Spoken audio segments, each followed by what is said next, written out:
You can train your chest to look chiseled. You can train your chest to be strong. Another thing you should be doing for your chest is training it to be explosive and powerful, because that's how we wind up using our chest in real life. Anytime we're pushing anything away, even when we push a bar away when we're doing any exercise, we need to be explosive. Now, you cannot train that explosion very well when you're doing standard bench presses, even when you're doing standard push-ups, and that's where an exercise called the plyo push-up comes into play. With the plyo push-up, we're focusing solely on creating power and on being explosive and being fast. Three things that we want both for the overall functionality of our chest and to make us better at all of our chest exercises. Now, this is gonna be a great exercise for just about everybody. If you're a beginner, this is gonna be challenging for you, and this is probably gonna be the most challenging exercise that you're doing for your chest. If you are a little bit more advanced and you've been hitting the weights for a while, this is a great way to mix things up and also to balance out your training. When you're doing all those bench presses, even when you're doing any of your push-up variations, there's a very, very good chance your reps are going very slowly. We're not training that fast twitch response, so working in a little bit of plyo push-up into your training once a week, even every other week, is gonna help you retain that power, and it's gonna make you better at all your other exercises. In terms of muscles trained, we wind up training every single thing with the plyo push-up that we do in our standard push-up. So that means your chest, your shoulders, your triceps are all gonna get blasted. The difference with the plyo push-up versus a standard push-up is how we're training them. We're going to wind up training them fast and explosively. Plyo stands for plyometric. It's all about creating power and being fast with how we do things. Because of that, your abs also wind up getting a really good workout from this too. And we're gonna get to push through a full range of motion when we do the plyo push-up. A lot of times when we do bench presses or even when we do standard push-ups, we kind of think about squeezing our chest and we finish without really extending throughout and getting that last bit of our serratus muscle, those kind of nice rib cage muscles that you have, the finger muscles, some people call them. You're gonna get to finish that when you do a plyo push-up, so it helps take you through that full range of motion at speed. We wind up training again, chest, triceps, shoulders. You're gonna get your abs in this too, so it's a great move. Let's get into how to do it. When we want to train speed, we have to think about making a fast motion, and in order to do that, we've got to go lighter than our normal training. So with the plyo push-up, instead of just doing push-ups off the ground, and yes, when you get very advanced and you get very strong, you can do these off the ground, but ideally you want to start with a bench or a box or something to put your hands on that's going to create a little bit of elevation. What that's going to do is it's gonna make the move easier, and that's gonna help you focus on being explosive and powerful, and that's the game. So we're gonna set up with our hands on the box, and we're gonna make a couple changes from how we would normally do this push-up if we were doing it without the plyometric effect. So normally if we're gonna do this push-up, we might walk our shoulders a little bit closer so they're above our wrists, so we get a little bit more of a decline angle there. We hit our lower chest in theory.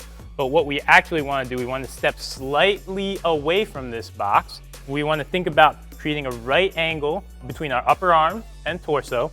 And then we want to think about really squeezing our glutes and abs extra tight. What we're going to do once we get into this plyo push-up, we want to think about our entire torso moving as one piece and as we explode back off the bench. From there, the plyo push-up winds up being pretty simple. What we're going to do, and what I want you to think about, is being as powerful and explosive as possible. And we're trying to drive away from the bench once we lower with every part of our body. So we're gonna lower nice and tight, keeping our elbows close to our body. And then as we push off, I'm trying to push every single part of my hands away. I'm trying to create as much force as I possibly can.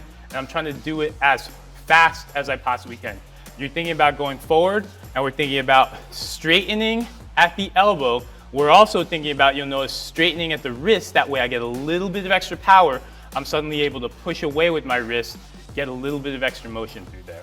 We want to be as explosive as possible with doing this, so lower with control.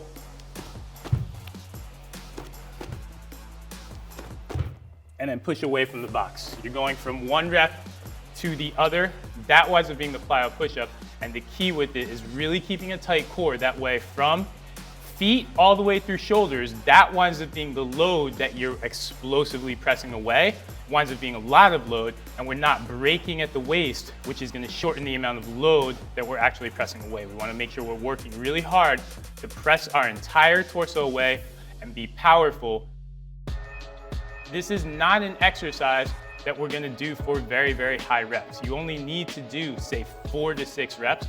And that's because of how our body's power response winds up working. If we're doing 8, 10, 12 reps, we're gonna cease to be powerful and we're just gonna be grinding through.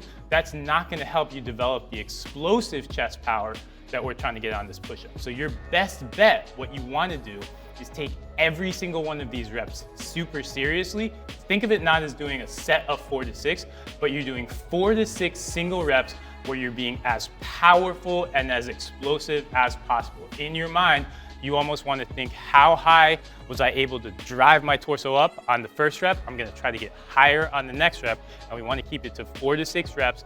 That way we're really focusing on that power response. This is not an exercise that you want to leave for last in your workout, especially if you're a beginner. You want to do this right after you warm up, because power is the first thing that's going to fade in your workouts. It's the first thing to go, so make this your first exercise. If you're a little bit more advanced, if you're, say, bench pressing 225, then sure, you can throw a couple sets of this in at the end, just so we're training a little bit of body weight and training a little bit of power response. But if you are new to this, or if you're just training body weight, make this your first exercise. Hit your standard push-ups, your archer push-ups, anything else later on in your workout. But the plyo push-up, regardless, winds up being a great move in anybody's training regimen, because it's going to help you develop that chest power. That's going to translate to a better bench press. It's going to translate to other things too. If you ever want to do a Superman push-up, it starts with the plyo push-up. So master it on the box, get more advanced, eventually take it to the ground, and get it in your routine. Your chest will thank you for it.